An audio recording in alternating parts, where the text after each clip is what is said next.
ఆయన జరిగించి మనల్ని ఒక పాత్రలుగా, సాక్షులుగా ఆయన వాడుకుంటాడు. హల్లెలూయా, హల్లెలూయా. అందుకని ఈరోజు ఏం వాక్యం చెప్పాలి ప్రభువా అన్న ఆలోచన చేస్తున్నప్పుడు దేవుడు నాకు చూపించాడు. ఫిలిప్పీయులకు రాసిన పత్రిక 4వ అధ్యాయము. ఫిలిప్పీయులకు రాసిన పత్రిక 4వ అధ్యాయము 13వ వచనం. నన్ను బలపరచు అని అందే నేను సమస్తము చేయగలను. ఆమేన్. దేవుని స్తోత్రం. నన్ను బలపరచు అని అందే నేను సమస్తమును చెయ్యగలను. 14 వచనం కూడా, అయినను నా శ్రమలో మీరు పాలు పుచ్చుకున్నది మంచి పని చాలండి. దేవుని స్తోత్రం. ప్రభువానికి వందనాలు. ఈ వాక్యం ద్వారా నాతో మాతో అందరితో మాట్లాడి బలపరిచి, స్థిరపరిచి, నడిపించి వాడుకోండి. మమ్మల్ని అందరినీ సరిచేయండి. మమ్మల్ని అందరినీ దీవించి పంపండి. మహిమ మీరు పొందుకోమని యేసు నామమున ప్రార్థన చేయించున్నాము తండ్రి. ఆమేన్. హల్లెలూయా. మంచిది. ఇక్కడ పౌలు ఫిలిప్పీయులకు రాస్తూ అంటాడు, నన్ను బలపరచు అని అందే నేను సమస్తము చేయగలను అని తను విశ్వాసముతో ఈ మాట పలుకుతున్నాడు. కాబట్టి అంటే దేవుడు బలపరిస్తే అన్నీ చేయగలుగుతారు, మంచిదే. అయితే దేవుణ్ణి బలపరిచేవానికి శ్రమలు ఉండవా? ఏమంటే దేవుణ్ణి బలపరిచేవానికి శ్రమలు ఉండవా అని అంటే చాలామంది అంటారు శ్రమలు ఏమీ ఉండవు అంటారు.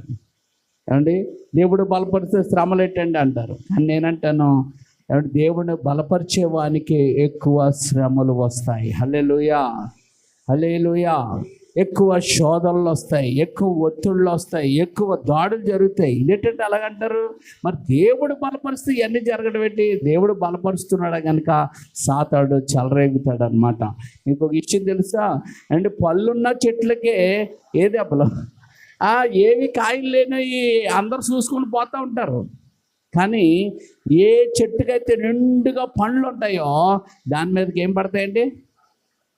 పండు కొడదావురా, పండు కొడదావు అనుకుంటా ఉంటారు కదా. రాళ్ళ దెబ్బలు చెట్టున్న ఫలానికి అన్నట్టుగా దేవుడు బలపరిచే వారికే ఎక్కువ ఆటంకాలు, అవరోధాలు, నిందలు, శోధనలు, రకరకాలు అన్నీ వస్తూ ఉంటాయి అన్నమాట.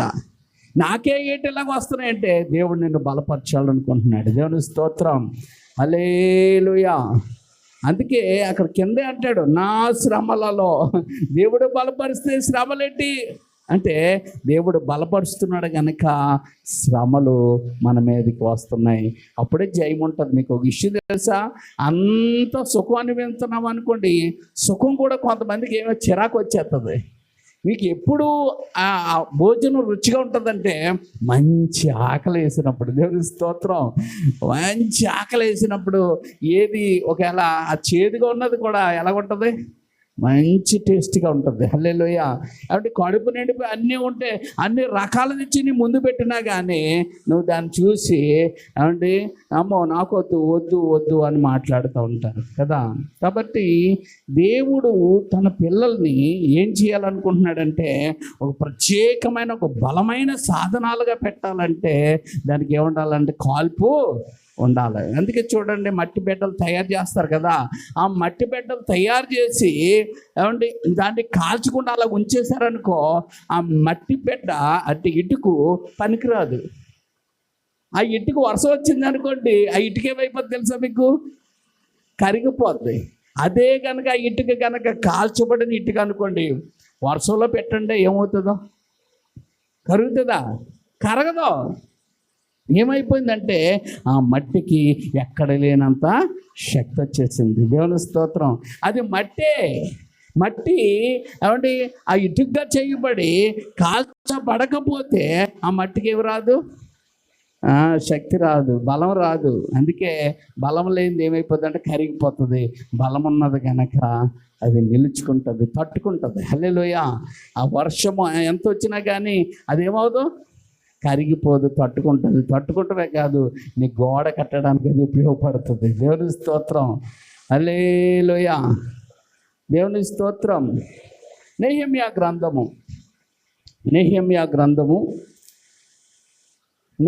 గ్రంథము 6వ అధ్యాయము 9వ వచనం చివరి మాట ఇలా ఉంటుంది. దేవా ఇప్పుడు నా చేతులను బలపరచుము, దేవా ఇప్పుడు నా చేతులను బలపరచయ్యా అంటున్నాడు. ఏంటి ఆయన చేతులు బలపరచబడ్డబెట్టి? ఆయన చేతుల్లో బలం లేదా అండి? చేతుల్లో బలపరచడం ఏంటంటే మందిరం కట్టడానికి పూనుకున్నాడు ఎవరు? నెహెమ్యా. బాగు చేయడానికి మందిరాన్ని, పాడైపోయిన మందిరం అంతా కూడా కాల్చబడ్డది. ఆ కాల్చబడి పాడైపోయిన ఆ మందిరము గోడలు బీటలు వచ్చేసాయి. ఆ బీటలు అన్నిటినీ సరి చేయడానికి రాజాజ్ఞ పొందుకొని మందిరం కట్టడానికి వెళ్ళాడు. కాబట్టి మందిరం కట్టడానికి వెళ్ళినప్పుడు అక్కడ ఎవరు శత్రువులు అంటే అక్కడ ఉన్న వాళ్ళే శత్రువులు. ఆ మందిరము కావాలన్న వాళ్ళే శత్రువులు. ఎంత దారుణం అండి! మీకు ఒక విషయం తెలుసా? యోగి ఆదిత్యనాథ్ అని ఉత్తరప్రదేశ్లో సీఎం. అక్కడ ఎక్కువ గుళ్ళు పడగొట్టేసింది ఎవరు తెలుసా? ఏ గుళ్ళు? హిందువుల గుళ్ళు. ఈ ఆదిత్యనాథే, ఈ బీజేపీ ప్రభుత్వమే. అర్థమవుతుందా? ఎక్కువ గుళ్ళన్నీ పడగొట్టేశారు. అంతెందుకు, ఢిల్లీలోని వాళ్ళ ఆర్ఎస్ఎస్ బిల్డింగ్ దగ్గర పార్కింగ్ ప్లేస్ లేదట. అక్కడ గుడి ఉంది, హిందువుల టెంపులే. దాన్ని ఏం చేశాడు? గుడి అంటే మరి చర్చ్ అనుకుంటాను. ఆ హిందూ టెంపుల్ని ఏం చేశాడు? తీసేశారు వాళ్ళు తీసేశారు. అంటే విషయం ఏంటి? మతం అనే పేరు పెట్టి ఏమంటే వాళ్ళు ఏమవుతున్నారంటే వాళ్ళ అధికారాలు వాళ్ళు చలాయించడానికి ఇది అవుతున్నారని అర్థం అవుతుంది చాలా. అందుకే ఆ ఉత్తరప్రదేశ్లో ఒక పెద్ద స్వామీజీ లేచి, ఒరే మనకి క్రైస్తవుల వల్ల ముస్లింల వల్ల మనకు హాని జరగట్లేదు, మనకు హాని జరుగుతుంది ఎవరంటే ఇదిగో ఈ ప్రభుత్వం వల్ల హాని జరుగుతుందని బయట పెడితే ఆయన చాలా ఇబ్బందులు పెడతా ఉన్నారు. ఆయన పెద్ద మా సాదాసీదా వాడు కాదు, పెద్ద పీఠాధిపతి కనుక అవన్నీ తట్టుకొని ఇప్పుడు కూడా మాట్లాడుతూ ఉన్నాడు. అంటే ఎక్కువ ఇంచుమించు 1000 దేవాలయం కంటే ఎక్కువ పడగొట్టారు చూడండి అని చూపిస్తున్నాడు అతను. ఎవరు పడగొట్టారు? మా దేవుడు అనుకుంటున్న వాళ్ళే వాళ్ళు వాటిని ఇచ్చేస్తారన్నమాట. వీళ్ళు కూడా అంతే. ఇక్కడ మా దేవుడు అంటుకుంటూనే దేవుడి మందిరాన్ని ఏం చేస్తున్నారంటే ఆటంకపరుస్తున్నారు, అవరోధపరుస్తున్నారు, చాలా బలహీనపరుస్తున్నారు. వీళ్ళు పని చేయరు, చేసే వాళ్ళని చేయనివ్వరు అన్నట్టు తయారయ్యారు ఇక్కడ వాళ్ళు. ఏమండి చూడండి, అక్కడ పేర్లు ఇచ్చాడు. 6వ అధ్యాయం 1వ వచనంలో బీటలు లేకుండా, అదేనమ్మా నిలపక ముందుగా దానిలో బీటలు లేకుండా చూసుకోవాలి కదా, గోడలకి తలుపులు ఎట్టక ముందు. ఆ బీటలు లేకుండా సంపూర్ణంగా గోడను కట్టి ఉండగా సన్బాల్టును, టోబియాయును, అరాబీయుడైన గేషేమును మా శత్రువులలో మిగిలిన వారిని విన్నారట. చూడండి, వీళ్ళకి కూడా శత్రువులు ఉంటారు. ప్రతి ఒక్కరికి శత్రువులు ఉంటారు. శత్రువు లేనివాడు ఎవడో ఉండడు. ఏమండి, ఒక మంచి వర్గం ఉందంటే ఇంకొక వర్గం రివర్స్ వర్గం ఉంటారు. ఏమండి, కాబట్టి ఈ శత్రువులైన వాళ్ళు వీళ్ళందరూ ఎవరితో కలిశారట? సన్బాల్టును, టోబియాతోనూ, అరబీడాను గేషేముతోనూ కలిశారట. కలిసి ఆలోచన చేసి ఏంటి అక్కడ అంటాడు, నాకు ఏదో హాని చేయటకు ఆలోచించారట. ఏం చేస్తున్నారు? ఏదో రకంగా హాని చేయాలని. దాన్ని బట్టి ఏం చేస్తున్నారంటే ఇతడు వర్తమానం ఎక్కడి నుంచి తెచ్చుకున్నాడు? పర్మిషన్ ఎక్కడి నుంచి? చక్రవర్తి దగ్గర నుంచి తెచ్చుకున్నాడు పర్మిషను. కాబట్టి ఈ పర్మిషన్ రద్దు చేసేయాలా, ఈ కట్టడం ఆపేయాలా అని ఇప్పుడు ఏమవుతున్నారు? చాలామంది ప్రయత్నాలు చేస్తున్నారు. ఇక్కడ గ్రేస్ కమలమ్మ గారిని చర్చ్ ఉంటుంది, బర్ల గ్రౌండ్కి వెళ్తుంటాయి సంజయ్ నగర్లో.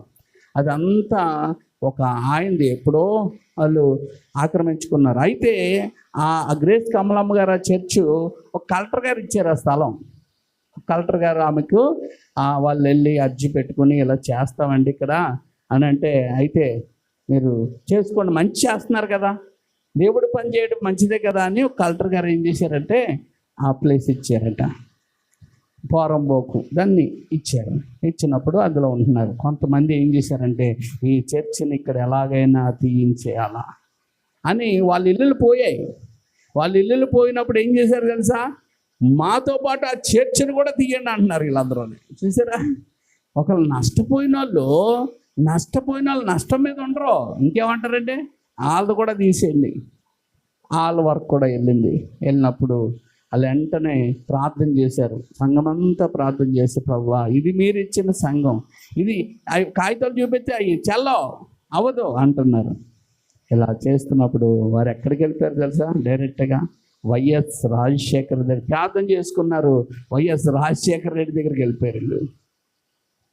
వైఎస్ రాజశేఖర రెడ్డి దగ్గరికి వెళ్ళిపోగానే వెంటనే ఆయన వారిని చూడండి, ప్రార్థన ఏం చేసేది? పరిస్థితులన్నిటినీ మార్చుకొని అక్కడ తీసుకెళ్ళింది. హల్లెలూయా. నువ్వు ఎక్కడికి వెళ్ళి నిలబడాలో అక్కడ నిలబెట్టింది. ఆయన విని వెంటనే దాన్ని ఎవడు తీయడానికి వీలు లేదని ఒక మాట కాగితం రాసి ఇచ్చేసాడు, అయిపోయింది. ఈ రోజుకి అది అలాగే ఉంది. అంటే నీ మీద, నా మీద, మనందరి మీద దాడులు ఏదో రకంగా అన్నీ ఏమున్నా జరగడానికి వస్తాయి. కానీ ప్రార్థన ఏం చేస్తుందండి? గొప్ప కార్యాలు చేస్తుంది. ఇక్కడ చేస్తున్నది ఏంటన్న ప్రార్థన. ఏమన్నాడు? దేవా ఇప్పుడు నా చేతులను బలపరచు. ప్రార్థన చేశాడు అంతే. హల్లెలూయా. వీళ్ళు ఏం చేశారు అంటే ఎలాగైనా పని ఆపాలా. ఏమంటే ఏం చేయాలా? పని ఆపేయాలని అడ్డు పెట్టారు. అలాగే మన మందిర విషయంలో కూడా 7 సంవత్సరాలు అలాగ ఆగిపోయింది. ప్రార్థన చేసాం, దేవుడు మార్గం తెరిచాడు. డబ్బులు లేవు. ఏమంటే సిమెంట్కి అయితే ఉన్నాయి, ఇవన్నీ తెచ్చి ఇవన్నీ చేయడానికైతే సిమెంట్ దేవుడు స్పాన్సర్ని తీసుకొచ్చారు కనుక మన సంఘంలో బిడ్డల్ని ఇవన్నీ చేయడానికి ఇంకేమీ లేవు. అయితే వెంటనే పాస్టర్ గారు మేము రుణానికని వెళ్ళాం. వెళ్తే ఎవరు ఇవ్వట్లేదు. ఏ వర్షం ఇలా కూర్చొని ఆలోచిస్తున్నాం. రేపటి యోగుడు అనుకున్నాం, ఇది దేవుని పని, దేవుడు చిత్తమైతే దేవుడు మార్గం తెరుస్తాడని ఇంటికి వచ్చేసాం. ఏమండి ఆ తర్వాత 2 అప్పులు దొరికాయి, అప్పులు చేసేసాం. దేవుని స్తోత్రం.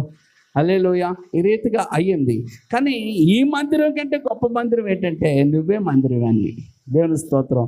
నేనే మందిరాన్ని. మనం మందిరంగా కట్టబడుతున్నాం. అంటే దేవుడు మందిరంగా మనల్ని కడతా ఉంటుండగా మనకు అనేక ఆటంకాలు వస్తూ ఉంటాయి. ఏమంటే అనేక అవరోధాలు వస్తాయి. ఈ మందిరం పని ఆపేయాలా, ఈ వ్యక్తిని నేను ఆపేయాలా, వీరు నేను ఆపేయాలా, వీరు ఎదగకూడదు, వీరు కట్టబడకూడదు అని చాలా పోరాటం ఎక్కడ జరుగుతుందంటే నీ మందిర విషయంలోనే జరుగుతుంది. నీలోనే జరుగుతుంది పోరాటాలు. అందరికీ అనుభవాలు ఉంటాయి. దేవుని స్తోత్రం. ఏమండి అనేక మంది మన మీద అనేక పరిస్థితులు, అనేక మంది అంటే ఒక మాటలో అప్పు కానీ, ఇరుకులు కానీ, ఇబ్బందులు కానీ, నిందలు కానీ, అవమానాలు కానీ, వీళ్ళందరూ మన మీద అవుతారు, పోగే మన మీదకి దాడి చేయడానికి నిలబడతారన్నమాట.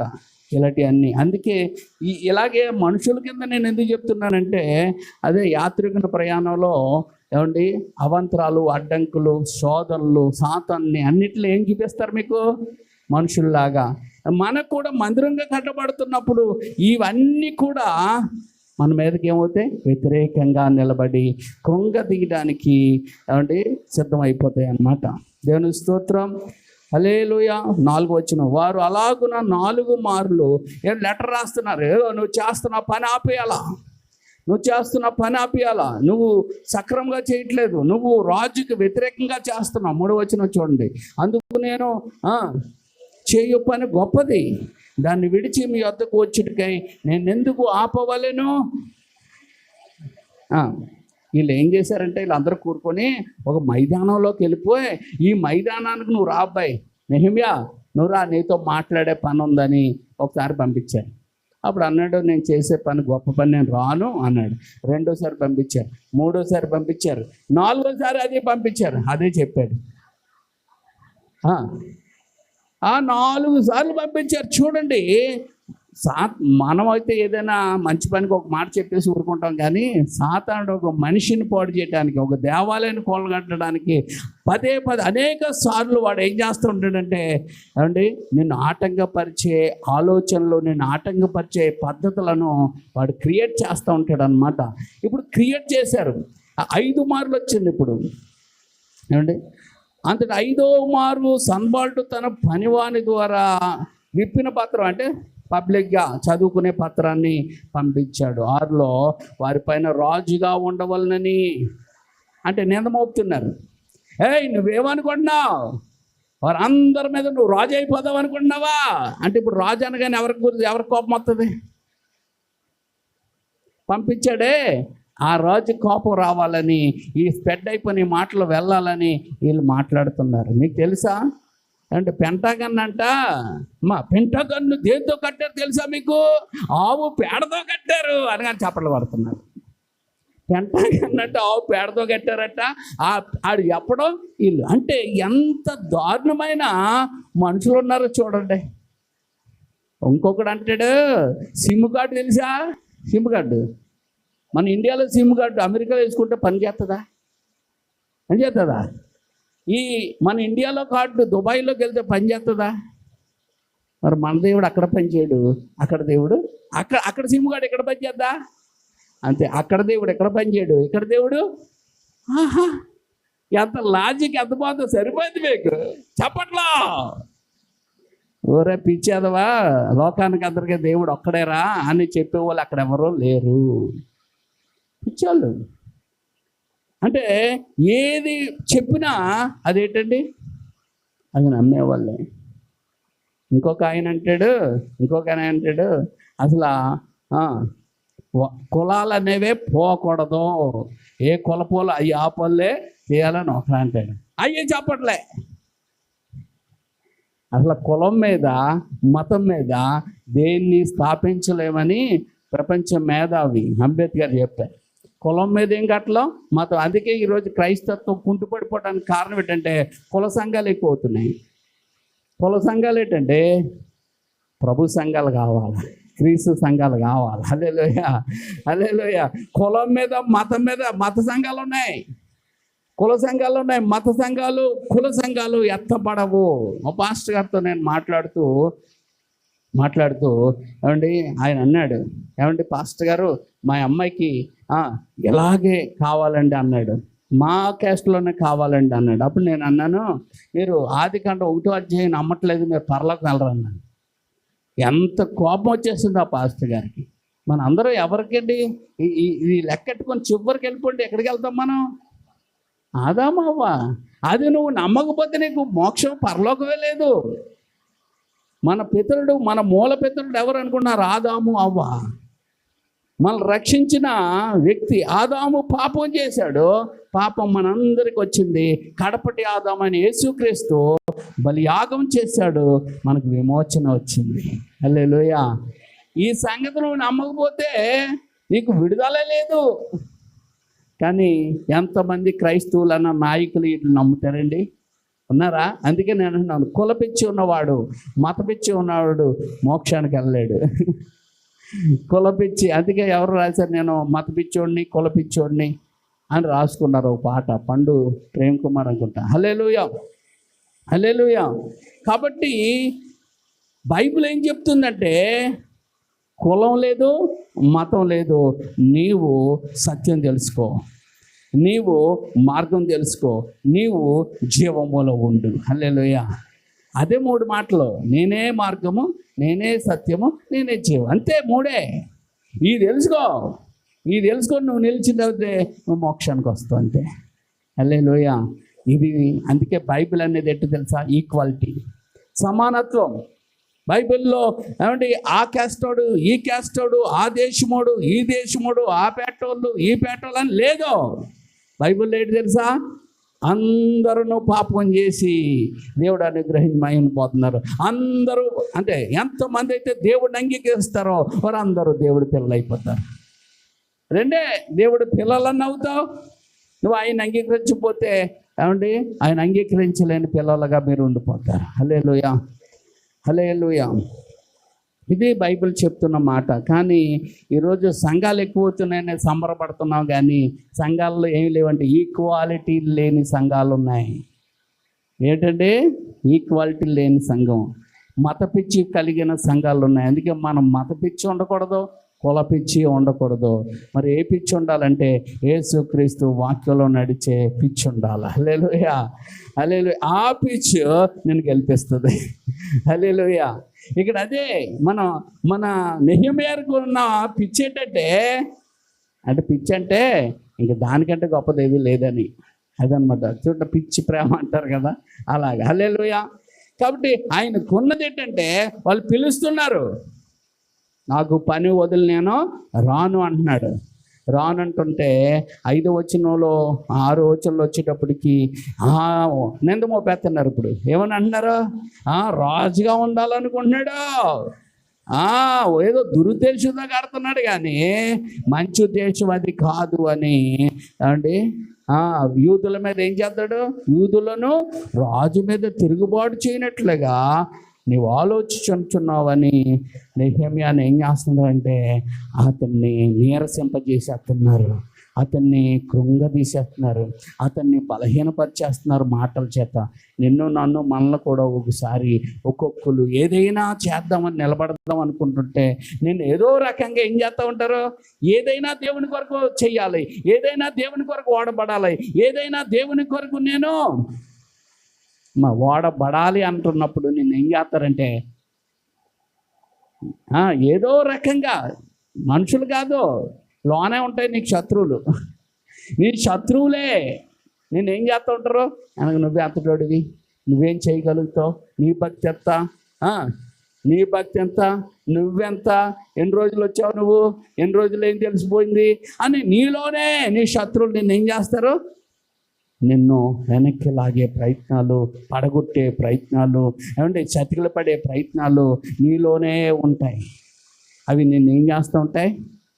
నిన్ను నువ్వు పెద్ద గొప్పోడు పెట్టి, నువ్వు అలాంటి పెట్టి, నువ్వు అలాగైపోతావు అనుకుంటున్నావు, నువ్వు ఎలాగైపోతావు అనుకుంటున్నావు, నువ్వు ఎలా చేద్దాం అనుకుంటున్నావు అని మళ్ళీ నీ మీద ఏం చేసుకొస్తాయి అండి. నేను హీనపరిచే మాటలు నీలోంచే బయలుదేరుతూ ఉంటాయి.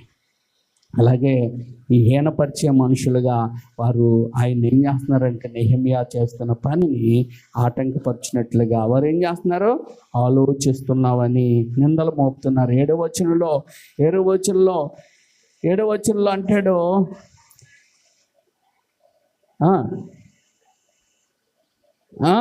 నువ్వు కొంతమందిని ప్రవక్తలు నియమించుకున్నావు అంటే. ప్రవక్తలు అంటే ఏం కాదండి, ఆయన్ని ఇష్టపడి ఆయన కూడా ఉండి అది చేద్దామంటే ఇది చేద్దామంటే అలాగెళ్దామంటే ఇలాగెళ్దామని ఆయన ప్రోత్సహించే వాళ్ళందరినీ వీళ్ళు ఏం చేశారంటే ప్రవక్తలు అంటే యాజకులు, వీళ్ళందరూ కూడా వాళ్ళ దేవుడు మందిరం కట్టబడడం అంటే ఇది ఎంత గొప్ప విషయం అని. మనలో కూడా దేవుని వాక్యము, దేవుని పాటలు, కొన్ని సాక్ష్యాలు, కొన్ని విషయాలు మనల్ని ఏం చేస్తూ ఉంటాయంటే బలపరుస్తూ ఉంటాయి.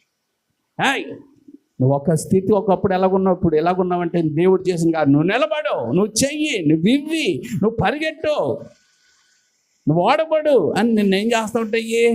ఎంకరేజ్ ప్రోత్సహిస్తూ ఉంటాయి. దేవుని స్తోత్రం. ఇలా చేస్తుంటే వీళ్ళందరూ అలా చేస్తున్న వాళ్ళు వీళ్ళు ఏం చేస్తున్నారంటే వాళ్ళు వంకలు పెడుతున్నారు. వీళ్ళు అలాగే వంకలు పెట్టి బలహీనపరుస్తున్నారు. 8వ వచనంలోకి వచ్చేస్తే అంటే అతన్ని పని చేయాలంటే ఏముండాలా? శక్తి ఉండాలా, అంటే ఆసక్తి ఉండాలి. ఆసక్తిని అంతా చంపేస్తున్నారు వీళ్ళు. అంటే ఏమి చేయలేని చేతగానే వాళ్ళ కింద మార్చేస్తున్నారు. ఎవరిని? చేతన్న వాళ్ళు. చేతన్న నెహెమ్యాను ఏం చేస్తున్నారంటే చేతగాని వాడిగా చేసేయడానికి మళ్ళీ చూస్తూ ఉన్నారనమాట. నిన్ను కూడా నీలో పనిచేస్తున్న దేవునికి వ్యతిరేకమైన ఈ గుణాలు నేను ఏం చేస్తాయంటే చేతగాని వాడిగా, చేతగాని దానిగా నేను మార్చేయాలి. నీ దేవాలయం కట్టబడకూడదు, నీ దేవాలయం ఏమిపోవాలా? ఆగిపోవాలా అనేది అపవాది పన్నాగం, అపవాది కుట్ర. అందుకే అపవాది మనలోనికి రకరకాల వాటిని ఏం చేస్తాడంటే చూపిస్తూ ఉంటాడు. దాన్ని అంతా వాక్యం అనే చీపురు కడితే ఏం చేయాలా? శుభ్రంగా తుడిచి మనం శుభ్రం చేయాలా. దేవుని స్తోత్రం. నెహెమ్యా అంతటోడికి అంత బెదిరింపులు వచ్చాయట. వారందరూ మమ్మల్ని చూచితిరే కానీ అంటే బెదిరించారు, చూచారు కానీ నేను ఇటువంటి కార్యములు మేము ఎంత మాత్రం చేయవారం కాము, వీటిని మనసులో నుండి నువ్వు కల్పించుకున్నావని అతని యొద్దకు నేను వర్తమానము పంపితిని. చూసారా ఏమండి? వర్తమానం పంపించాడు. ఇక్కడ మనం చూసుకున్నట్లయితే వీళ్ళు ఈయన్ని ఎలాగోలాగా అది మొదటిది ఏం చేశారు? ఒక ప్లేస్కి తీసుకొచ్చి శుభ్రంగా కొట్టేసి ఆయన్ని తోసేసి దేవుడు పంపలేదు చూడండి, అందుకే ఇతనికి శిక్ష వచ్చిందని చెప్తాం అనుకున్నారు. అదేమో అతను ఏం చేశాడు, తిరస్కరించి నేను దేవుడి పని నన్ను పిలిచాడు, నేను చేస్తున్నాను, నేను రావడానికి అవ్వదు అన్నాడు. రెండోసారి ఏం చేశారంటే కొంతమందిని పోగేసి ఇతడు రాజుగా అయిపోదాం అనుకుంటున్నాడు, ఇతడు గొప్పవాడు అయిపోదాం అనుకుంటున్నాడు, ఇది ఏలుదేలు చేద్దాం అనుకుంటున్నాడు, రాజుగారిని పడగొడేద్దాం అనుకుంటున్నాడు, యోధారాజు అయిపోదాం అనుకున్నాడు, నిందలు మోపి రకరకాలు చేశారు. మూడోది ఏం చేశారు, అయినప్పటికీ ఆయన ఏం చేశాడు, దేవుడి వైపు చూసి నేను ఈ పని చేయకుండా నేను ఉండలేను అని అతడు చెప్పాడు అనమాట. అంటే వాళ్ళని బెదిరించినా కూడా ఏం చేయలేదు అతను, ఏమండి ప్రార్థన చేశాడు. ఏం చేశాడు, దేవా ఇప్పుడు నా చేతులు నువ్వు బలపరచు ప్రార్థన చేశాడు. ప్రార్థన చేసిన తర్వాత ఇంకొక ప్లాన్ వేశారు, ఇలాగ వేస్తూనే ఉంటాడు ఎప్పుడు. ఏం చేశాడంటే ఒక వ్యక్తిని ఎన్నుకున్నాడు. ఆ వ్యక్తి ఇంటికి నెహెమ్యా గారు వెళ్ళారు. ఆ వ్యక్తికి ఏం చేశారంటే వీళ్ళు ముందే మాట్లాడేసుకొని ఆ ఇంటికి వెళ్తాడని మాట్లాడేసుకొని వాళ్ళకి ఏమి ఇచ్చారు, లంచం ఇచ్చారు, అంటే డబ్బులు ఇచ్చారు. మేము ఏం చెప్పామో అది నువ్వు చెప్పే అతను. ఆ ఇంటికి వెళ్ళగానే ఆయన పెద్ద మనిషి బాగున్నారండి, అదండి ఇది ఇలాగున్నాయి పరిస్థితులు అంటే ఆయన ఏం చెప్పాడు తెలుసా, అంటే మనం నమ్మిన వారి కూడా మనల్ని ఒకసారి ఏం చేస్తారు, మోసం చేసేటట్టుగా సాతాను ప్రేరేపిస్తాడు. ఏమండి వీళ్ళు వెళ్ళిపోయి ఆ వ్యక్తిని లొంగ తీసేసుకొని అతనికి ఏమి ఇచ్చారంటే లంచం ఇచ్చారు. అప్పుడు ఇతని దగ్గరికి వెళ్ళినప్పుడు అతను అంటున్నాడు, బెదిరేస్తున్నాడు, ఓయ్ వాళ్ళు పెట్టుకున్నావా, నేను చంపేద్దాం అనుకుంటున్నారు, నేను లేకుండా చేసేద్దాం అనుకుంటున్నారు, నేను నాశనం చేద్దాం అనుకుంటున్నారు, అర్జెంటుగా ఇప్పుడు నువ్వు ఎక్కడికి వెళ్ళిపోదాం, మనం అందరూ కలిసి గర్భాలయంలోనికి వెళ్ళిపోదాం, అక్కడైతే వాళ్ళు రారు, అక్కడికి వెళ్ళిపోదాం అన్నాడు. ఒక క్షణం ప్రార్థన చేసుకుని వచ్చిన వాళ్ళకి ఆలోచన ఇస్తాడు దేవుడు. అంతే నెహెమ్యాకి ఆలోచన ఇచ్చాడు దేవుడు, నేను అలాంటి పని చేయను, ఎందుకంటే దేవుడు నన్ను పిలుచుకున్నాడు, నేను పారిపోను అంటాడు 11వ వచనంలో. నేను నా వెంటి వాడు పారిపోవా వచ్చినా, ఎంత వాడనైనా నేను నా ప్రాణం రక్షించుకున్నట్టుకైనాను గర్భాలయమైన ప్రవేశించవచ్చునా అని అతడి చేతే దేవుడు పలికించాడు. హల్లెలూయా. అంటే రోషముగా దేవుని కొరకు నిలబడేటట్లుగా దేవుడు అతని చేత పలికించాడు. ఇదేంటండి ఎలా పలికించాడు, మీకు కిందకి వెళ్తే తెలుస్తుంది. అదే కనుక ఆ మాట పలకుండా అతడు చెప్పినట్టు కనుక వెళ్తే ఇతను ఏమంటారంటే దేవుడు ఇతను పంపలేదు కనుక ఇతను గర్భాలయంలో దాక్కున్నాడు, దేవుడు పంపితే దాక్కుండవలసిన పని ఏంటి అంటారు అనమాట. అని అందరిని పోగేసి ఆ పని ఏం చేద్దాం అనుకున్నారు, కొంతమంది పని చేయరు, చేసే వాళ్ళని చేయనివ్వరు, అడ్డగిద్దాం అనుకున్నారు. కానీ దేవుడు మాత్రం వాడుకోక మానడు. దేవుడి వైపు చూస్తే కనుక దేవుడు తప్పనిసరిగా ఏం చేస్తాడు, వారిని బలపరుస్తాడు. హల్లెలూయా. వారిని ఏం చేస్తాడండి, బలపరుస్తాడు, వారి చేతులను బలపరుస్తాడు, వారిని బలపరుస్తాడు దేవుడు. అక్కడ చూడండి 13వ వచనం చదువుదాం. ఇందువల్ల నాకు భయం పుట్టగా నింద మోపినట్లుగా నన్ను గురించి చెడు వార్త పుట్టించుటకు వారు అతనికి ఏం చేశారు, ఆ విషయం తెలియదు అతనికి, లంచం ఇచ్చారు. అది దేవుడి మాట కాదు, లంచం ఇచ్చి అతని చేత అలాగా చెప్పించారనమాట. 14 అంటే నా దేవా, ప్రార్థన ఇప్పుడు చేస్తున్నాడు, నా దేవా వారి క్రియలను బట్టి టోబియాను సన్బాల్టును నన్ను భయపెట్టవలనని కనిపెట్టి ఉన్న ప్రవక్తలను నొబద్యాను ప్రవక్తని ఒక్కసారి జ్ఞాపకం చేసుకొని వారిని నోర్లు ముయ్యించు అని ప్రార్థన చేశాడు. మరి జ్ఞాపకం చేసుకో, నన్ను ఎలాగా బాధ పెట్టి నీ మందిరాన్ని కట్టకుండా ఎలా చేస్తున్నారో ఒకసారి జ్ఞాపకం చేసుకో అని ప్రార్థన చేశాడు. ప్రార్థన చేసిన తర్వాత ఇంకా పూలైపోయాడండి. హల్లెలూయా. సింహం అయిపోయాడు. వెంటనే ఏం చేశాడు, 15వ వచనంలో 52 దినాల్లో కట్టి ముగించేశాడు. 52 దినాల్లో ముగించేశాడు పని. హల్లెలూయా. ఎన్ని దినాలు, 52 దినాల్లో కట్టుట సమాప్తమాయను. అయిపోయింది అంతే. నువ్వు మనుషుల వైపు, పరిస్థితుల వైపు, నీలో కలుగుతున్న వాటి వైపు నువ్వు చూసినప్పుడు నువ్వు దిగజారిపోతావు. నీకు అలాంటి పరిస్థితులు వచ్చినప్పుడు దేవుని వైపు చూసి నువ్వు ప్రార్థన చేయగలిగితే అప్పుడు పౌలులాగా అంటావు, నన్ను బలపరచువాని అందు నేను సమస్తము చేయగలను. అలా చేసి చూపించాడు నెహెమ్యా, అలా చేసి చూపించాడు పౌలు. హల్లెలూయా, హల్లెలూయా.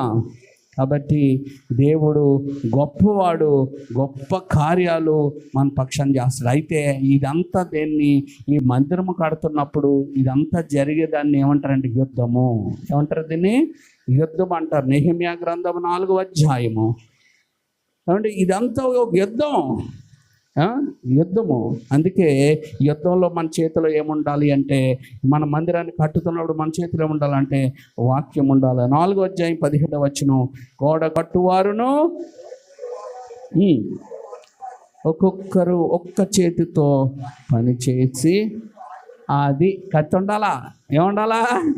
ఒక చేత్తో. అంటే మనం ఏమంటే ఒక చేత్తో పని చేస్తూ ఒక చేత్తో ఖడ్గం ఉన్నప్పుడు ఏ సమయంలో అయినా నువ్వేం చేయగలుగుతుంటే యుద్ధము సన్నద్ధులుగా మనం ఉంటాం. అందుకే వాక్యం లేకపోతే సాతానుడు అనేక రకాల దుర్బోధల్లోనూ, బలహీనతల్లోనూ, పాపంలోనూ మనల్ని పడగొట్టి మనల్ని నాశనం చేస్తాడు. మన మందిరము కట్టబడకుండా ఆపుతాడు అన్నమాట.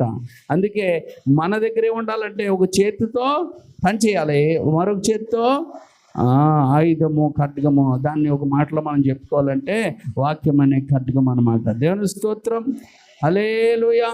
ఆ టైప్లో మనం ఉంటే దేవుడు మన మందిరము కట్టే విషయంలో మనకు ఆయన సహాయం చేస్తాడు. మనం చెయ్యలేని పనుల్ని ఆయన మన పక్షంగా ఆయనే యుద్ధం చేస్తాడు. హల్లెలూయా.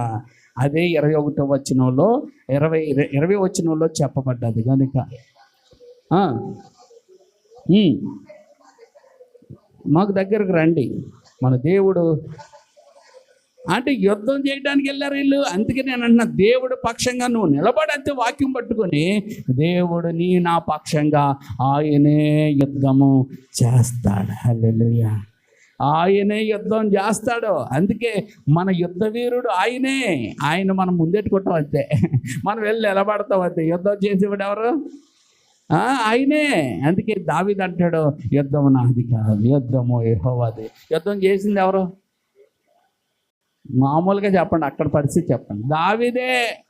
యుద్ధానికి ముందు నిలబడింది దావీదే, ఒడిసెలు ఇసిరింది దావీదే. కానీ యుద్ధం చేసి అండ్ మట్టి కనిపించినాడు మాత్రం దేవుడు.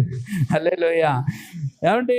కాబట్టి నిలబడేది ఏమండి, మన దేవుడి కొరకు వాడబడేది మనమే. కానీ మన పక్షంగా నిలబడిన వాడు మన పక్షంగా ఆయన యుద్ధం చేసి నిన్ను నన్ను గెలిపించడమే కాదు, మందిరము కట్టడానికి ఆయన సహాయం చేస్తాడు. అందుకే నీవు నేను మనందరం ఆయన చేత కట్టబడుచున్న ఆత్మీయ మందిరాలు. దేవుని స్తోత్రం. ఆత్మీయ మందిరం మనం. ఏమండి? అందుకే ఆత్మీయ మందిరముగా మన అందరము, నేను మందిరం, నువ్వు మందిరం, కానీ మన అందరము మందిరాలమే. అందుకే మనందరం ఏమవ్వాలా?